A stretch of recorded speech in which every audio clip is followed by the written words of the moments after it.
ദൈവനാമത്തിന് മഹത്വമുണ്ടാകട്ടെ. പ്രിയ സഹോദരങ്ങളെ, ലക്ഷങ്ങൾ മുടക്കി വളരെ മനോഹരമായാണ് നമ്മൾ ഓരോരുത്തരും നമ്മുടെ വീടുകൾ പണിയുന്നത്.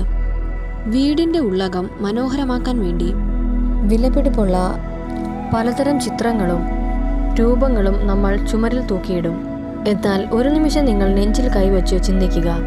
നിങ്ങളുടെ വീടിൻ്റെ ഭിത്തികളിൽ വെറുതെ ഭംഗിക്ക് വേണ്ടി നിങ്ങൾ തൂക്കിയിട്ടിരിക്കുന്ന ആ ചിത്രങ്ങൾ നിങ്ങളുടെ കുടുംബത്തിലേക്ക് വലിയൊരു അന്ധകാരത്തെയും ശാപത്തെയും ക്ഷണിച്ചു വരുത്തുന്ന തുറന്നിട്ട വാതിലുകളാണെന്ന് പറഞ്ഞാൽ നിങ്ങൾ വിശ്വസിക്കുമോ? അതെ സഹോദരങ്ങളെ, നമ്മുടെ വീടുകളിലെ ചില അലങ്കാര വസ്തുക്കളും ചിത്രങ്ങൾക്കും പൈശാചിക ശക്തികളെ ആകർഷിക്കാനുള്ള വലിയൊരു കഴിവുണ്ട്. നിങ്ങളുടെ കുടുംബത്തിൽ എപ്പോഴും വഴക്കുകളാണോ? പ്രാർത്ഥിക്കാനിരിക്കുമ്പോൾ വലിയ അസ്വസ്ഥതകളാണോ? ഭാര്യ ഭർത്താക്കന്മാരുടെ ഇടയിൽ എപ്പോഴും പ്രശ്നങ്ങളാണോ? എത്ര ശ്രമിച്ചിട്ടും സാമ്പത്തിക തകർച്ച മാറുന്നില്ലേ? എങ്കിൽ ഓർക്കുക, നിങ്ങളറിയാതെ നിങ്ങളുടെ വീടുകളിൽ നിങ്ങൾ തന്നെ സ്ഥാപിച്ചിട്ടുള്ള ചില അലങ്കാരങ്ങളായിരിക്കാം ഈ ശാപത്തിന് കാരണം. ഏതൊക്കെ ചിത്രങ്ങളും രൂപങ്ങളുമാണ് നിങ്ങളുടെ വീട്ടിലേക്ക് അന്ധകാര ശക്തികളെ ക്ഷണിച്ചു വരുത്തുന്നതെന്നും സ്വർഗം നൽകുന്ന ആ വലിയ മുന്നറിയിപ്പ് എന്താണെന്നും ഇന്ന് ഈ വീഡിയോയിലൂടെ നമ്മൾ മനസ്സിലാക്കാൻ പോകുന്നത്. ഇത് കേട്ട് കഴിയുമ്പോൾ നിങ്ങളുടെ വീട്ടിലെ സമാധാനക്കേടിൻ്റെ യഥാർത്ഥ കാരണം നിങ്ങൾക്ക് പിടികിട്ടും. വീഡിയോ മുഴുവനായി കാണുക. ഈ വലിയ ആത്മീയ സത്യങ്ങളിലേക്ക് കടക്കുന്നതിന് മുമ്പ് അന്ധകാരത്തിൻ്റെ യാതൊരു ശക്തിയും തൻ്റെ ഭവനത്തിൽ വാഴാൻ അനുവദിക്കുകയില്ല എന്ന് തീരുമാനമെടുക്കുന്ന സകലരും താഴെ കമൻറ്റ് ബോക്സിൽ വലിയൊരു വിശ്വാസത്തോടെ ഇപ്രകാരം ഒന്ന് എഴുതുക: കർത്താവെ, അന്ധകാര ശക്തികളിൽ നിന്ന് എൻ്റെ ഭവനത്തെയും എൻ്റെ കുടുംബത്തെയും അവിടുന്ന് സംരക്ഷിക്കണമേ. നിങ്ങൾ വായി തുറന്ന് എഴുതുന്ന ഈ പ്രാർത്ഥന നിങ്ങളുടെ വീടിന് ചുറ്റുമുള്ള വലിയൊരു അഗ്നിക്കോട്ടയായി മാറട്ടെ. ഒന്നാമതായി നാം ചിന്തിക്കേണ്ടത്, ജീവനില്ലാത്ത വെറും കടലാസിലോ മരത്തിലോ ഉണ്ടാക്കിയ ഈ ചിത്രങ്ങൾ എങ്ങനെയാണ് ആത്മീയമായി നമ്മെ സ്വാധീനിക്കാൻ കഴിയുക? ഭൂമിയിലുള്ള ഓരോ വസ്തുക്കളും അതിൻ്റേതായ ഒരു ആത്മീയ പ്രകമ്പനമുണ്ട്. അത് ചിലപ്പോൾ നന്മയുടേതാകാം, അല്ലെങ്കിൽ തിന്മയുടേതാകാം. പ്രിയ സഹോദരങ്ങളെ, പിശാചിന് നേരിട്ട് നിങ്ങളുടെ ഭവനത്തിലേക്ക് കടക്കാൻ കഴിയില്ല. അതിനായി അവനൊരു വഴി വേണം. അന്ധവിശ്വാസങ്ങളുമായി ബന്ധപ്പെട്ടതോ അക്രമങ്ങൾ നിറഞ്ഞതുമായ പ്രവൃത്തികളിൽ അവന് ഉറപ്പായി നമ്മുടെ ഭവനത്തിലേക്ക് കടക്കാൻ കഴിയും. അതുകൊണ്ട് നിങ്ങളുടെ ഭവനത്തിൽ ഇങ്ങനെയുള്ള വസ്തുക്കളോ ചിത്രങ്ങളോ ഉണ്ടെങ്കിൽ അത് ഉടനെ തന്നെ എടുത്തു മാറ്റേണ്ടതാണ്. ദൈവം നിങ്ങളുടെ ഈ മാറ്റത്തിന് ആഗ്രഹിക്കുന്നു. ജീവിതത്തിലുള്ള അനർത്ഥങ്ങളെ, ശാപങ്ങളെ, കെട്ടുകളെ ഇന്ന് ഈ നിമിഷം തന്നെ നിങ്ങൾ എടുത്തു കളയുക. നിന്റെ ജീവിതത്തിൽ ഇങ്ങനെയുള്ള ശാപങ്ങളും അന്ധകാരങ്ങളും ഉണ്ടോ? അതിനുള്ള കാരണം നിന്റെ വീട്ടിലിരിക്കുന്ന ഈ ചിത്രങ്ങളും വസ്തുക്കളുമാണ്. അത് വിലപിടിപ്പുള്ളതാകാം, കാണാൻ ഭംഗിയുള്ളതാകാം, ആരെങ്കിലും സമ്മാനം നൽകിയതാകാം. നിങ്ങളുടെ ജീവിതത്തിൽ നല്ലൊരു അനുഗ്രഹത്തിന് വേണ്ടി, നിങ്ങളുടെ ജീവിതത്തിലെ പ്രതിസന്ധികൾ മാറാൻ വേണ്ടി ഇന്ന് ഈ നിമിഷം തന്നെ നിങ്ങൾ ആ വസ്തുക്കൾ അവിടുന്ന് എടുത്തു മാറ്റേണ്ടതാണ്. ഇങ്ങനെയുള്ള വസ്തുക്കൾ നിങ്ങളുടെ ഭവനത്തിലുണ്ടെങ്കിൽ ദൈവത്തിന് നിന്റെ മേൽ നന്മകൾ ചെയ്യാൻ കഴിയില്ല. ഈ വസ്തുക്കൾ നിനക്കെതിരായി ഓരോ നിമിഷവും പ്രവർത്തിച്ചു കൊണ്ടിരിക്കുന്നു.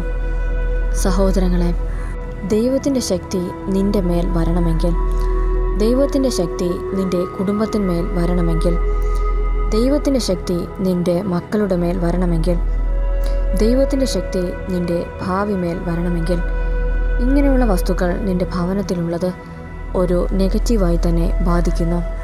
വീടിന് ചുറ്റും ഒരു അന്ധകാരത്തിൻ്റെ കോട്ട തന്നെ അത് നിർമ്മിക്കുന്നു. അത് ഇന്ന് തന്നെ എടുത്തു മാറ്റിക്കൊണ്ട് നിന്റെ വീടിന് ചുറ്റും അന്ധകാരത്തിൻ്റെ കോട്ടയല്ല, പരിശുദ്ധാത്മാവിൻ്റെ ഒരു വലയം തന്നെ സൃഷ്ടിക്കുക. നല്ലൊരു ഭാവി ജീവിതത്തിനു വേണ്ടി, നല്ലൊരു കുടുംബ ജീവിതത്തിനു വേണ്ടി, കുടുംബത്തിൽ എന്നും സമാധാനം നിലനിൽക്കാൻ വേണ്ടി, സമൃദ്ധി നിലനിൽക്കാൻ വേണ്ടി ഇങ്ങനെയുള്ള വസ്തുക്കൾ നിങ്ങളുടെ വീടുകളിൽ ഉണ്ടെങ്കിൽ ഉടനെ തന്നെ അത് എടുത്തു മാറ്റുക. വീടുകളിലെ സമാധാനം ഇത് നഷ്ടപ്പെടുത്തുന്നു. വീടുകളുടെ സമൃദ്ധി ഇത് നഷ്ടപ്പെടുത്തുന്നു. വീടുകളിൽ ശാപങ്ങൾ നിറഞ്ഞു നിൽക്കുന്നു. ഇതെല്ലാം ഇങ്ങനെയുള്ള വസ്തുക്കൾ നിന്റെ ഭവനത്തിനുള്ളിൽ ഉള്ളതുകൊണ്ടാണ്. ഈ നിമിഷം നീ അതൊക്കെ എടുത്തു മാറ്റുമ്പോൾ ഇന്നു മുതൽ നിന്റെ ജീവിതത്തിൽ വലിയൊരു അത്ഭുതം നീ കാണാനായി തുടങ്ങും. വീടുകളിലുള്ള വഴക്കുകൾ കുറയും. നിന്റെ വീട് സമാധാനം കൊണ്ട് നിറയും. നിന്റെ വീട് സമൃദ്ധി കൊണ്ട് നിറയും. ആയുസ്സും ആരോഗ്യവുമുള്ളൊരു നല്ലൊരു ജീവിതം നിനക്ക് ഉണ്ടാകും. ഭവനത്തിലുള്ള ഓരോ വ്യക്തികളുടെ മേലും ദൈവത്തിൻ്റെ സാന്നിധ്യം അവിടുന്ന് ഇറങ്ങിച്ചെല്ലും. അനുഗ്രഹപ്രദമായ ഒരു ജീവിതം, നല്ലൊരു ഭവനത്തെ സൃഷ്ടിച്ചുകൊണ്ട് നന്മയേറിയ ഒരു ജീവിതം നിങ്ങളുടെ മുൻപിൽ നൽകപ്പെടുകയാണ്. നമുക്ക് പ്രാർത്ഥിക്കാം. സർവശക്തിയുള്ള പിതാവേ, സ്വർഗീയ നല്ല കർത്താവേ, ഈ നല്ല സമയത്തിന് ഞങ്ങൾ അങ്ങയെ സ്തുതിക്കുന്നു. യേശുവേ, ഈ വീഡിയോ കാണുന്ന കേൾക്കുന്ന ഓരോ വ്യക്തി ജീവിതങ്ങളുടെ മേലും ദൈവത്തിൻ്റെ സാന്നിധ്യം അവിടെ നിന്ന് കൂടെ ഇരിക്കണമേ. ദൈവത്തിന് വേണ്ടി നൽകുന്ന ഈ 10 മിനിറ്റ് സമയം അവരുടെ ജീവിതത്തിൽ വലിയ അത്ഭുതങ്ങൾ അവിടുന്ന് നേടിക്കൊടുക്കണമേ. അവരുടെ ഉള്ളിൽ അവിടെ നിന്ന് കാണണമേ. അവരുടെ ഉള്ളിലുള്ള സങ്കടത്തെ അവിടെ നിന്ന് മാറ്റി കൊടുക്കണമേ. അവരുടെ കുടുംബജീവിതത്തെ അവിടെ നിന്ന് അനുഗ്രഹിക്കണമേ. നന്മയേറിയ ഒരു ജീവിതം അവർക്ക് അവിടെ നിന്ന് പ്രദാനം ചെയ്യണമേ.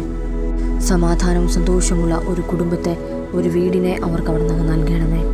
അവരുടെ വീടിന് ചുറ്റും അന്ധകാരത്തിൻ്റെ ശക്തി കോട്ട കെട്ടി വാഴുന്നുണ്ടെങ്കിൽ ദൈവത്തിൻ്റെ അഗ്നിജ്വാല ഇറങ്ങി തന്നെ അതിനെ ദഹിപ്പിച്ചു കളയണമേ. ദൈവത്തിൻ്റെ പരിശുദ്ധ ശക്തി കൊണ്ട് ആ ഭവനത്തിന് കാവലായി തുടരണമേ. ശാപങ്ങളെ അവിടെ നിന്ന് എടുത്തു മാറ്റണമേ. വെല്ലുവിളികളെ അവിടെ നിന്ന് മാറ്റണമേ. പ്രതിസന്ധികളെ അവിടെ നിന്ന് മാറ്റണമേ. നന്മയുള്ള ഒരു ജീവിതം അവർക്ക് അവിടെ നിന്ന് പ്രദാനം ചെയ്യണമേ. ഇതിലൂടെ അവർ ആഗ്രഹിക്കുന്ന കാര്യങ്ങൾ അവരുടെ കൺമുൻപിൽ കാണത്തക്ക വിധം ദൈവമേ അത്ഭുതം അവിടെ നിന്ന് ചെയ്യണമേ. ഒരിക്കൽ കൂടി ഈ വീഡിയോ കാണുന്ന കേൾക്കുന്ന ഓരോ പ്രിയമക്കളെയും അവിടുത്തെ സന്നിധിയിലേക്ക് വയ്ക്കുന്നു. ചോദിച്ച കാര്യങ്ങൾ ചുരുക്കമെങ്കിലും ധാരാളം നന്മകളാൽ കൊണ്ട് അവിടെ നിന്ന് നിറയ്ക്കണമേ. അവരുടെ ഭവനത്തെ ദൈവത്തിൻ്റെ ആലയം പോലെ ആക്കി തീർക്കണമേ. ദൈവത്തിൻ്റെ ഒരു തേജസ് ആ ഭവനത്തിന് ചുറ്റും വളയമായി നിൽക്കണമേ. ദൈവവചനത്തിലൂടെ, ദൈവത്തിൽ അവർ മുറുകെ പിടിക്കുന്നതിലൂടെ, ഈ വീഡിയോയിലൂടെ അവരുടെ ജീവിതം മനോഹരമാക്കി തീർക്കുവാൻ അവിടുന്ന് സഹായിക്കണമേ. ഈ വീഡിയോ കേൾക്കുന്ന ഓരോ വ്യക്തികളെയും ഈ 10 മിനിറ്റ് അവർ ദൈവത്തിനു വേണ്ടി സമർപ്പിച്ചപ്പോൾ അവരുടെ ജീവിതത്തിൽ അത്ഭുതങ്ങൾ അവർ കാണത്തക്ക വിധത്തിൽ അവിടുന്ന് നിറയ്ക്കണമേ. കേട്ട വചനത്താൽ ദൈവം നമ്മെ ഓരോരുത്തരെയും അനുഗ്രഹിച്ച് കാക്കുമാറാകട്ടെ. ആമേൻ.